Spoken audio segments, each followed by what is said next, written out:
नमस्कार दोस्तों, आप देख रहे हैं मिशन की आवाज में भूपेंद्र सिंह सोनवाल।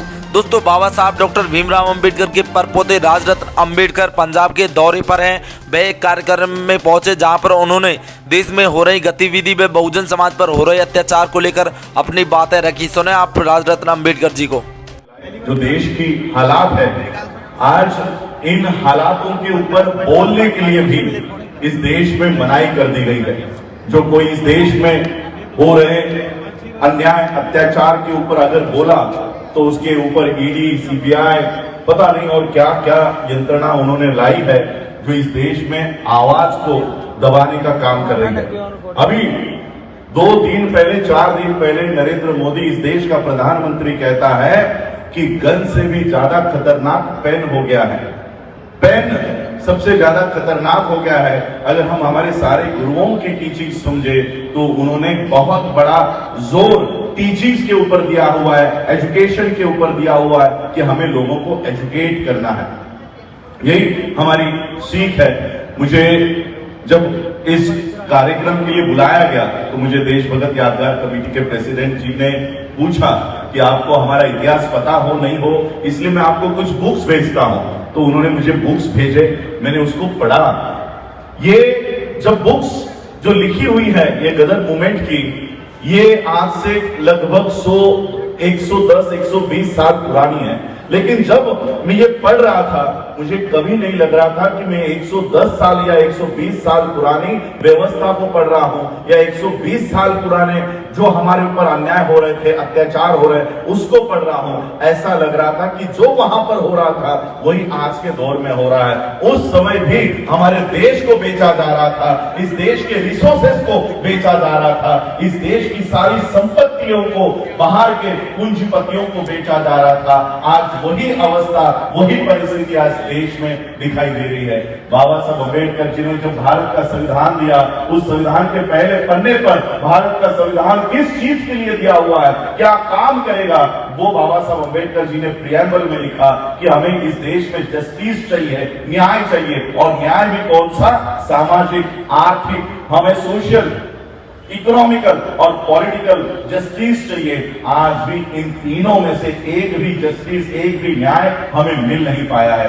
सोशल जस्टिस, आज देश के संविधान को लागू होकर 72 इयर्स हो गए हैं। आज भी इस देश के, मुझे आज जो लोग देश के आजादी के लिए लड़ रहे थे, जो लोग देश के आजादी के लिए कुर्बान हो रहे थे, मैं आज देख रहा हूं कि उन गदरी बाबाओं के माध्यम से आज उस देश के आजादी के आंदोलन के लिए लड़ने वाले लोग यहां पर बैठे हुए हैं, और जिन्होंने देश के आजादी के लिए नाखून तक नहीं काटा वो सरकार में बैठे हुए हैं। ऐसे लोगों के हाथ में भारत देश का संविधान है, जो इस देश के संविधान को मिटाना चाहते हैं, चलाना नहीं चाहते। सोशल जस्टिस की 70 साल बाद, 72 साल बाद क्या अवस्था है, क्या परिस्थिति है। आज भी हमारे किसी युवा को मूंछ रखने का अधिकार नहीं है। कोई अगर मूंछ भी रख दिया तो सिर्फ मूंछ रखने पर हमारी हत्या हो रही है। आपने यहां पर सुबह ये प्रेजेंटेशन देखा, उस प्रेजेंटेशन में आप लोगों ने देखा होगा कि 70 साल बाद, 72 साल बाद जहां देश 75 साल का अमृत महोत्सव मना रहा है, उसी दिन हमारे बच्चे को पीट कर, और उसका गुनाह क्या था? सिर्फ और सिर्फ पानी के घड़े को हाथ लगा दिया। किसी सवर्ण टीचर के पानी के घड़े को हाथ लगा दिया, इसलिए उसको जान से मार डाला। क्या इस देश में सोशल जस्टिस स्थापित हो पाया है? सामाजिक न्याय क्या इस देश में हम लोगों को मिल पाया है? सामाजिक न्याय इस देश में अभी तक कायम नहीं हुआ। इस देश में पॉलिटिकल राइट्स हम लोगों को नहीं मिले, पॉलिटिकल जस्टिस नहीं मिला, इकोनॉमिकल जस्टिस हम लोगों को नहीं मिला। और पूरी तरह से आज मैं देख रहा हूं कि 120 साल पहले जो घटनाएं इस देश में हो रही थी, और उस देश में, इस देश को बचाने के लिए ये सारी मूवमेंट यहां पर खड़ी हुई।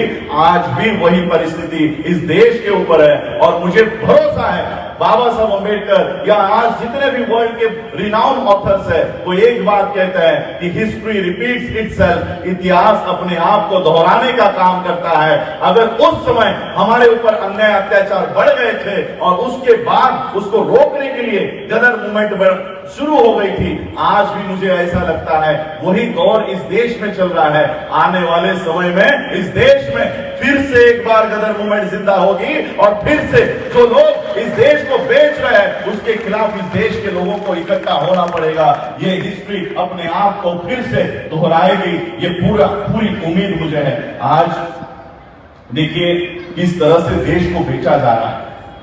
आज इस देश में जब यूक्रेन रशिया का वॉर हुआ तब हमें पता चला हमारे बच्चे यूक्रेन में पढ़ाई करने के लिए गए और वहां पर एमबीबीएस की पढ़ाई कर रहे हैं। आज इस देश में स्कूलों की व्यवस्था नहीं है, कॉलेजेस नहीं है, हमारे बच्चे देश छोड़कर बाहर जा रहे हैं, देश छोड़कर बाहर जा रहे हैं।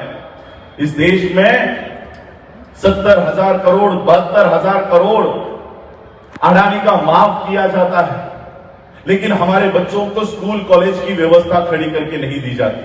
72,000 करोड़ रुपीस अडानी का माफ किया गया है।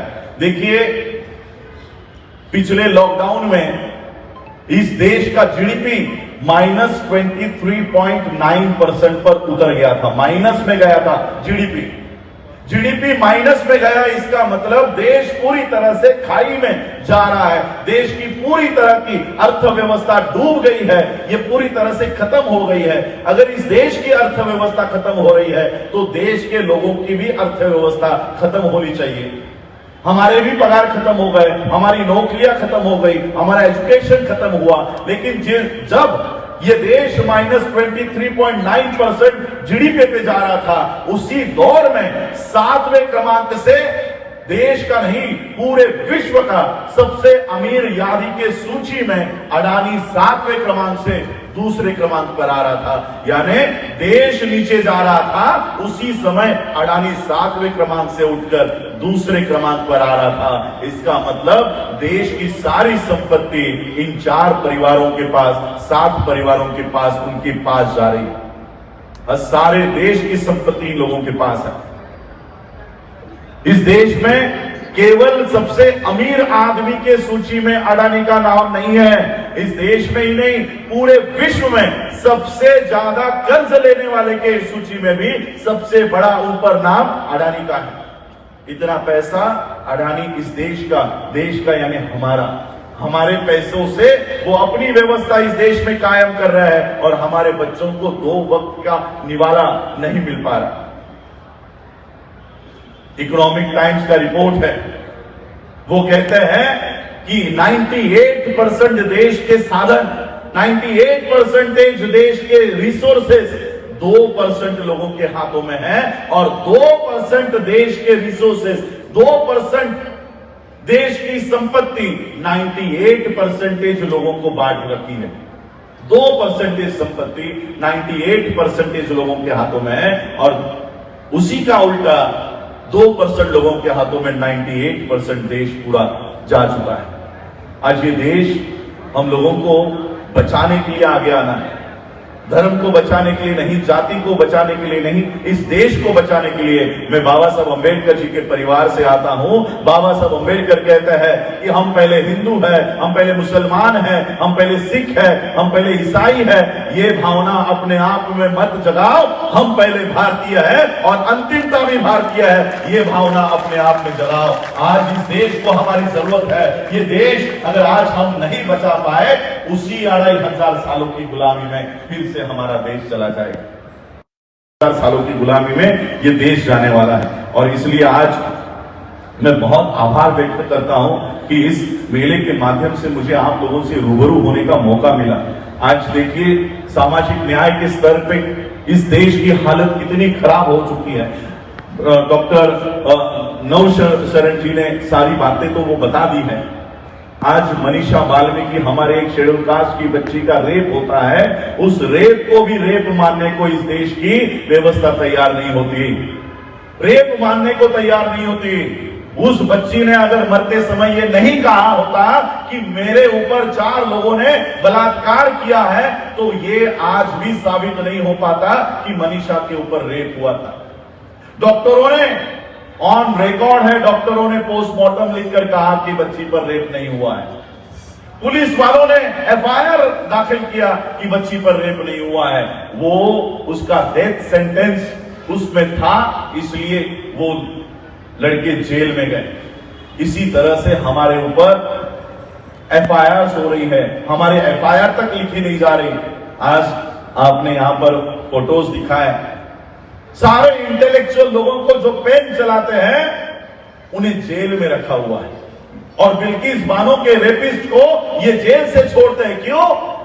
इसलिए छोड़ते हैं क्योंकि ब्राह्मण कभी रेप नहीं कर सकता, ब्राह्मण कभी किसी के ऊपर अन्य अत्याचार नहीं कर सकता, इनका आचरण बहुत अच्छा है, इसलिए उनको छोड़ दिया। क्यों? सिर्फ ब्राह्मण होने के नाते, सिर्फ ब्राह्मण होने के नाते उनको छोड़ रहे हैं, और ये इंटेलेक्चुअल्स है इसलिए उनको अंदर रखा हुआ है। आज मेरे चाचा कितने सालों से जेल के अंदर है, सुप्रीम कोर्ट की जजमेंट है, सुप्रीम कोर्ट की ऑर्डर है कि इतने सालों से उनको जेल पे रखा है, उनके ऊपर चार्जेस तो फ्रेम करो। किस लिए जेल में रखा है? अभी तक चार्ज फ्रेम नहीं हुआ है। ऐसे हमारे कितने सारे बच्चे जेल में हैं। हम वैसे तो देश में माइनॉरिटी में हैं, देश में हमें क्या कहते हैं, ये अल्पसंख्यक है, ये संख्या में कम है, माइनॉरिटी में है। हम देश में माइनॉरिटी में है और जेलों में मेजॉरिटी में है। जेलों के अंदर हमारे ऊपर आज तक चार्ज फ्रेम नहीं हुए। हमारे बच्चे 20-20 साल वेट कर रहे कि हमें कब बेल मिलेगी। एक तरफ अगर इस देश का किसान अपने हक और अधिकार के लिए रास्तों के ऊपर उतरे तो उन्हें खलिस्तानी, इस देश का मीडिया खलिस्तानी नाम दे देता है। अगर इस देश के मुसलमान सीए के खिलाफ, एनआरसी के खिलाफ रास्तों के ऊपर बैठ जाए तो उन्हें पाकिस्तानी, उन्हें देशद्रोही करार दिया जाता है। और वहीं पर इस देश का अम्बेडकराई अगर अपने हकों के लिए, अधिकार के लिए रास्तों के ऊपर उतरता है तो अभी हमें नया नाम दिया है, अर्बन नक्सलाइट्स। हम नक्सलवादी, यानी इस देश का सिख खलिस्तानी, इस देश का मुसलमान आतंकवादी, इस देश का मुसलमान देशद्रोही, इस देश का शेड्यूल कास्ट, इस देश का अम्बेडकराई नक्सलवादी। तो देशभक्त कौन है? सावरकर। देशभक्त कौन है? क्या इन लोगों को आप देशभक्त कहोगे जो ब्रिटिशरों से माफी मांगकर आज भी पेंशन ले रहे थे? ये माफी भी हो सकते हैं, ये स्वतंत्र वीर नहीं हो सकते। ऐसे लोगों को ये आज स्वतंत्र वीर बनाकर नया इतिहास लिखने की कोशिश कर रहे हैं। और इसलिए मैंने कहा कि इस मेले से आज ये दो कौमें इकट्ठा आई है, इकट्ठा हुई है। ऐसे मेले होने चाहिए देश भर में। सिर्फ गदर ही नहीं, गदर के साथ अब अम्बेडकर भी होगा, तब जाकर इस देश में नई क्रांति होगी। गदर और अम्बेडकर साथ साथ चलेंगे। हम लोगों को अपने कल्चर, अपने डिफरेंसेस जो कुछ भी है वो साइड में रखकर हमें इन नाजी के औलादों से लड़ना होगा। ये हिटलर के औलादे हैं, ये हिटलर इनका महापुरुष है, उसको वो मानते हैं। ये हिटलर शाही देश में लागू करने के लिए काम कर रहे हैं। और मैं आप लोगों को भी कहना चाहूंगा, मोदी कुछ नहीं है। मोदी को हटाने की आप कोशिश भी मत करो। हमारा टारगेट मोदी बिल्कुल भी नहीं है, क्योंकि एक मोदी को हटाओगे दूसरा मोदी आ जाएगा, दूसरे को हटाओगे तीसरा मोदी आ जाएगा। और इसलिए हम कभी भी मोदी को हटाने की पहल नहीं करते। हम उसको हटाने की पहल करते हैं जिस फैक्ट्री से ये तैयार होता है, उस आरएसएस को हटाने की जरूरत है। प्रोडक्ट बंद करके क्या करोगे? प्रोडक्ट को बंद नहीं करना है। जिस घटिया फैक्ट्री से इस तरह के प्रोडक्ट देश में आते हैं, उस घटिया फैक्ट्री को हद पार करना होगा, उस फैक्ट्री को तबाह करना होगा। आज ये लोग हमें कहते हैं टेररिस्ट, हमें लोगों को कहते हैं आतंकवादी। दशहरे के दिन इस देश का प्रधानमंत्री, इस देश का होम मिनिस्टर राइफलों की पूजा करता है, AK-57 की पूजा करता है, तलवारों की पूजा करता है। एक का भी लाइसेंस आरएसएस के पास नहीं है। आरएसएस खुद एक रजिस्टर्ड ऑर्गेनाइजेशन नहीं है। जब वो रजिस्टर्ड ऑर्गेनाइजेशन ही नहीं है, तब उसके हेड को किस बयान पर, किस आधार पर आप Z+ सुरक्षा देते हो? एक इलीगल ऑर्गेनाइजेशन को, अनरजिस्टर्ड ऑर्गेनाइजेशन को आप Z+ सुरक्षा कौन से आधार पर दे रहे हैं? कौन से आधार पर? जिस तरह से पीएफआई पर बैन किया है, उसी तरह से इस देश में आरएसएस के ऊपर बैन करना चाहिए। इस देश की सबसे बड़ी टेररिस्ट ऑर्गेनाइजेशन अगर कोई है तो वो आरएसएस है, उसे बैन करना चाहिए। और हम लोगों को अलग अलग लड़ाई लड़ने के बावजूद, लड़ाई लड़ने के छोड़कर हम लोगों को इकट्ठा होकर लड़ाई लड़नी होगी। आज पंजाब के किसानों पर, पंजाब के लोगों पर वही अन्याय अत्याचार हो रहा है जो हमारे शेड्यूल कास्ट के लोगों पर हो रहा है।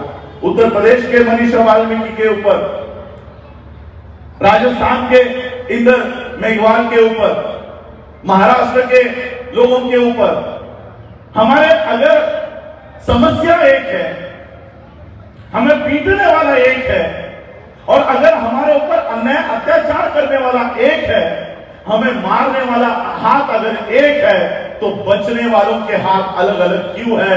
ये हाथ भी एक होना चाहिए, एक होकर हमें लड़ना चाहिए, एक होकर लड़ना पड़ेगा। और इसलिए हम लोगों को उस तरह से काम करना होगा। आज कई सारे बिलों के माध्यम से, एक्ट के माध्यम से ये भारत के संविधान को खत्म कर रहे हैं, लोकतंत्र को खत्म कर रहे हैं। और इसलिए हम लोगों को इकट्ठा होकर जो ग्रंथ हमें अधिकार दे रहा है, उन ग्रंथों से हम लोगों को उसको बचाने के लिए भी पहल हमें करनी होगी। एजुकेशन, बाबा साहब अम्बेडकर जी ने कहा, एजुकेशन की भी हम लोगों को इस देश में जरूरत है। आज इस देश का एजुकेशनली हालात क्या हुआ है?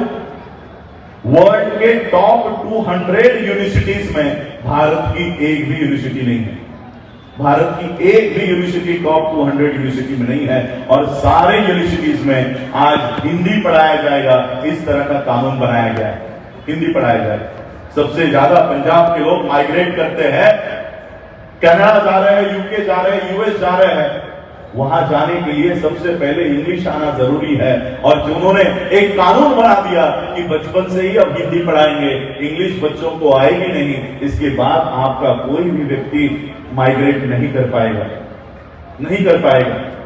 जो गदर मूवमेंट सैन फ्रांसिस्को से शुरू हुई, भारत के बाहर से शुरू हुई, भारत के बाहर अगर हमारे लोग इकट्ठा ही नहीं हो पाए, हमारे लोग जा ही नहीं पाए, कहां से मूवमेंट शुरू हुई?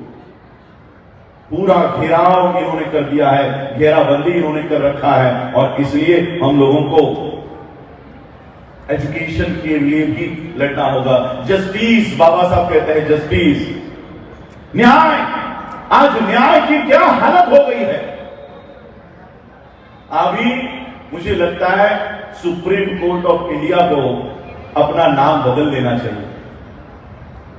भारत सरकार का नाम तो बदल गया है पहले से।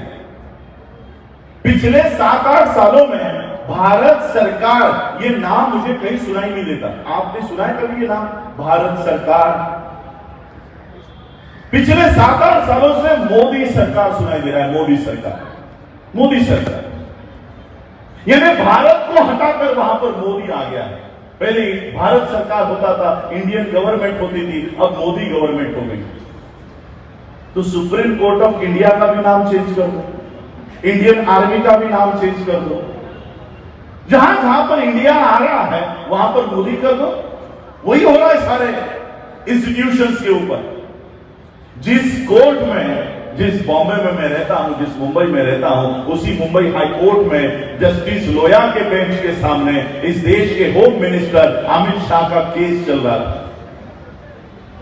अमित शाह का case, home minister of this country. उस जस्टिस लोया को नागपुर में लाकर मरवाया गया। आज तक कोई सुप्रीम कोर्ट का जज अपने ही फेलो वर्कर के लिए, अपने ही भाई के लिए आवाज उठाने को तैयार नहीं। इस तरह का आज पूरे देश भर में मुंह बंद करके लोगों को पीटा जा रहा है। कोई भी अगर बोलेगा तो उसे जेल होगी, जेल होगी। मैं मेरी चाचा की तरह, आनंद तेलतुंबड़े की तरह मैं जेल में बैठना पसंद करूंगा, लेकिन दलाली करने के लिए राज्यसभा में नहीं जाऊंगा। हमारी शिक्षा यह है, बाबा साहब ने कहा 10 दिन भेड़ बकरियों जैसे जीने से अच्छा है 1 दिन शेर की तरह जाकर मरो। शेर की तरह जियो। हमें वो विरासत मिली है, उस वंश में आता, और इसलिए इन लोगों से हम डरते नहीं हैं। पिछले 5 अक्टूबर को हमने बौद्ध धर्म की दीक्षा दिल्ली में करवाई, दिल्ली में हुई। उस दिन से लेकर आज तक मेरे लिए हिंदू वाहिनी, वीएचपी, मुझे यूएपीए लगाओ, मुझे टाड़ा लगाओ, देश से भगाओ, इस तरह के वीडियोस, इस तरह के मैसेजेस पास ऑन हो रहे हैं। 50 लाख रुपए दिए हैं सर काटने पर, इस तरह की बातें हो रही हैं। इससे पहले कभी हमारे 22 प्रतिज्ञाओं के लिए भारत में विरोध नहीं हुआ। यह अचानक विरोध कहां शुरू हुआ? अचानक विरोध क्यों शुरू हो रहा? ये हर एक मूवमेंट को दबाना चाहते हैं। मुसलमानों के ऊपर अन्याय कर दो, वो चुप बैठ जाएंगे। सिखों के ऊपर अन्याय कर दो, वो चुप बैठ जाएंगे। शेड्यूल कास्ट के ऊपर अन्याय कर दो, चुप बैठ जाएंगे। भारत से वो आवाज को मिटाना चाहता है, दबाना चाहता है। जो कोई मोदी गवर्नमेंट के अगेंस्ट बोलेगा वो देशद्रोही होगा, देशद्रोही होगा। इस तरह से माहौल इन्होंने देश भर में बनाए रखा। और मैं आप लोगों को कहना चाहूंगा कि मैं बुद्धिस्ट सोसाइटी ऑफ इंडिया का प्रेसिडेंट हूं, बाबा साहब की बुद्धिस्ट मूवमेंट को बढ़ा रहा हूं, इसलिए मुझे पता है ये स्टेज धर्म का नहीं है, लेकिन फिर भी एक बुद्ध की बात आपको बताना चाहूंगा। बुद्ध का मतलब जो बुद्धिमान है। बुद्ध का कोई धर्म नहीं है, बल्कि धर्म के खिलाफ बुद्ध ने आवाज उठाई। इसलिए हम बुद्ध को कभी धार्मिक नेता नहीं मानते, धार्मिक धर्म के फाउंडर नहीं मानते। उन्होंने शिक्षा दी है बुद्धि को, कहा कि जो अपनी बुद्धि का इस्तेमाल करेगा वो बुद्धिस्ट है। Buddhism is not for Buddhist, Buddhism is for humans, इंसानों के लिए है जो अपने बुद्धि का विकास करेगा। इसलिए बुद्ध की एक बात आपको बताकर, क्योंकि मुझे भी निकलना है। तथागत बुद्ध का एक नियम हुआ करता था कि जब तक चारिका नहीं करो, यानी घर घर जाकर धम्म का प्रचार नहीं करो, लोगों को शिक्षित नहीं करो, तब तक खाना नहीं खाएंगे या उनको उनसे लेकर ही खाएंगे। तो ऐसा भिक्षाटन वो किया करते थे, और ऐसा भिक्षाटन करते करते करते करते वो एक गांव में आकर पहुंचे। गांव में आकर उन्होंने देखा कि ये कैसा गांव है। उनके साथ उनका संघ था, उनके बहुत भिक्षु थे। तथागत बुद्ध ने और उनके संघ ने देखा ये कैसा गांव है, यहां पर तो कोई इंसान भी नहीं दिखाई दे रहा, यहां के जानवर नहीं दिखाई दे रहे, पेड़ पौधे मर चुके हैं, ये कैसा विचित्र गांव है। बुद्ध ने अपने सारे साथियों को, संघ को कहा कि जाओ जरा देखकर आओ, इस गांव के लोग कहां चले गए। तो सभी बौद्ध भिक्षु एक एक घर में गए, तथागत बुद्ध भी एक घर में गए, और फिर उन्होंने एक विचित्र दृश्य देखा। उन्होंने देखा कि घर के जो लोग हैं वो लोग अपने ही घरों में मरे पड़े हैं, वो मर गए हैं, और पता नहीं कब से मरे पड़े हैं। उनके सिर्फ स्केलेटन, उनके सिर्फ पिंजर उस घरों में है। और उन्होंने एक खास बात नोट की कि हर एक की डेड बॉडी, हर एक के पिंजर एक गड्ढे में है, एक गड्ढे के अंदर है। सभी लोगों ने मुआयना किया, सभी लोग, सभी बौद्ध भिक्षु बुद्ध के पास आए और बुद्ध को पूछा कि बुद्ध ये क्या क्या दृश्य है, ये क्या हुआ इन लोगों के साथ, ये सब मरे कैसे, हमें इसका जवाब दीजिए। तो बुद्ध ने एनालिसिस किया, एनालाइज किया कि इस गांव के ऊपर क्या हुआ होगा, और फिर बुद्ध ने जवाब दिया कि पिछले 10-12 सालों से इस गांव पर बारिश नहीं हुई, इस गांव पर बारिश नहीं हुई, इस गांव पर अकाल पड़ गया, और धीरे धीरे पेड़ पौधे मरना शुरू हो गए, सारे जानवर गांव को छोड़कर चले गए, और इंसान व्यक्ति इस देश में, इस गांव में रहे, और वो पानी के तलाश में अपने अपने घरों में कुआं खोदना उन्होंने शुरू किया। धीरे धीरे धीरे धीरे वो भी थक गए, और वो कुआं खोदते खोदते उसी गड्ढे में मर गए, उसी गड्ढे में मर गए, और आज उसी गड्ढे में इनके पिंजर पड़े हुए हैं। बुद्ध ने कहा ये सारे लोग जिंदा रह सकते थे, ये सारे लोग जिंदा बच सकते थे, अगर ये सारे लोग इकट्ठा होकर सिर्फ एक कुआं अगर खोदते तो ये सारे जिंदा रह सकते थे। ये सारे जिंदा रह सकते थे। आज हमें वो ही काम करना होगा। अगर हमारी समस्या एक है, हमें पीटने वाला एक है, हमारे ऊपर अन्याय अत्याचार करने वाला एक है, तो हमें अपनी अलग अलग कुआं खोदने के बजाय, अपने अलग अलग मूवमेंट चलाने के बजाय हम लोगों को एक मूवमेंट इस देश में खड़ी करनी होगी। गलत मूवमेंट फिर से इस देश में रिवाइव करनी होगी, तब जाकर हम इस देश को बचा पाएंगे, वरना हम इस देश को नहीं बचा पाएंगे। उन हर पिंजर जैसे हमारी भी अवस्था हो जाएगी। और इसलिए आज हम लोगों को ये सारा देश आज संकट में है। इसे बचाने के लिए हम लोगों को आगे आना होगा। हमारे खून में वही इतिहास छुपा हुआ है, वही हमारा डीएनए में वही है कि आज भी हम इस देश को बचाने के लिए आगे आ रहे हैं। और इसलिए इस देश को बचाने की मुहिम में मैं भी गदर के साथ, अंबेडकर भी आपके साथ कंधा से कंधा मिलाकर आपके साथ खड़ा है। यही आश्वासन मैं आज के माध्यम से देना चाहूंगा। मैं जब भी उनको देखता हूं तो मुझे मेरी माँ की याद आ जाती है। सुरिंदर कुमारी कोचर जी बहुत प्यार मुझे वो देती है, बहुत प्यार से मुझे वो आमंत्रित करती है। इसलिए मैंने कहा कि इस मेले से, कुंभ मेले से भाई भाई से बिछड़ जाता है, माँ बेटे से बिछड़ जाता है, लेकिन इस मेले में मुझे एक बहुत अच्छी माँ मिली और आप लोगों के स्वरूप में मुझे बहुत अच्छा भाई यहाँ पर मिला। हम लोगों को इकट्ठा होकर ये मूवमेंट, देश को बचाने की मूवमेंट हम लोगों को आगे लेकर आनी होगी। इतना ही मैं आज से पसंद करूंगा। आप लोगों ने मुझे आदर दिया, सत्कार किया, आप लोगों ने मुझे सुना, उसके लिए मैं आप सभी लोगों का आभार व्यक्त करता हूं। जय भीम, जय भारत। Thank you.